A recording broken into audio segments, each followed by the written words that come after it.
Assalamualaikum warahmatullahi wabarakatuh. Saya Muhammad Dahlan Fauji. Di video kali ini saya akan membuat video yang diberikan oleh Bapak Soebul Ansor. Tugas yang diberikan oleh Bapak Soebul Ansor. Nah, di video kali ini saya akan membahas bagaimana gerakan sosial membuat perbedaan dan perubahan. Menurut definisi, gerakan sosial sering beroperasi di luar sistem politik dengan melakukan protes, demonstrasi, aksi duduk, dan aksi dia mereka seringkali sulit untuk diabaikan. Dengan bantuan liputan media, berita peristiwa ini seringkali menimbulkan banyak perhatian pada masalah atau keluhan yang menjadi pusat protes.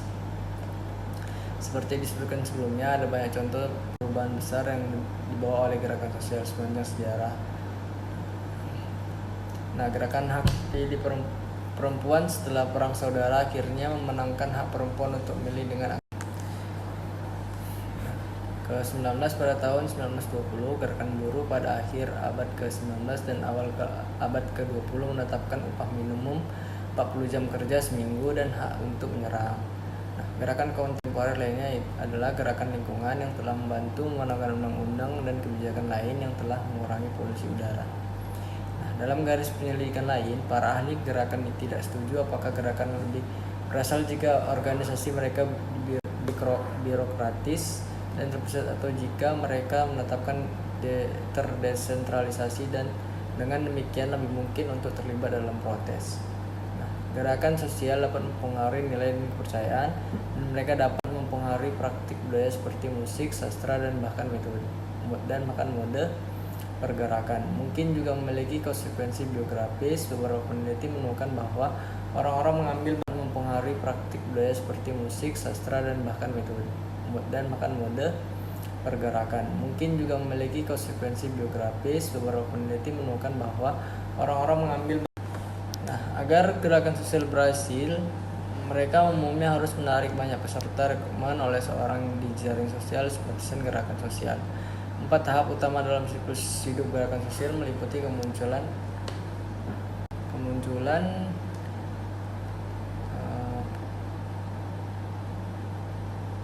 gerakan terlibat dalam protes yang mengganggu daripada konflik politik konvensional dan ketika gerakan itu memiliki fokus masalah kemunculan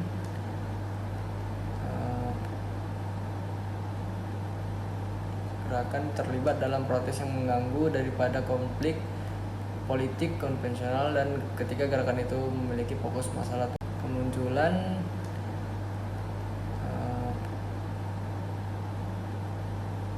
gerakan terlibat dalam protes yang mengganggu daripada konflik politik konvensional dan ketika gerakan itu memiliki fokus masalah tunggal. Keterlibatan dalam gerakan dianggap mempengaruhi keyakinan dan pilihan karir peserta di kemudian hari. Nah, di sini ada pertanyaan, pernahkah Anda ikut serta dalam semacam protes? Jika iya, tulis esai, dan jika tidak, tulis esai mengenai apa yang saya lakukan tentang protes dalam partisipasi tersebut.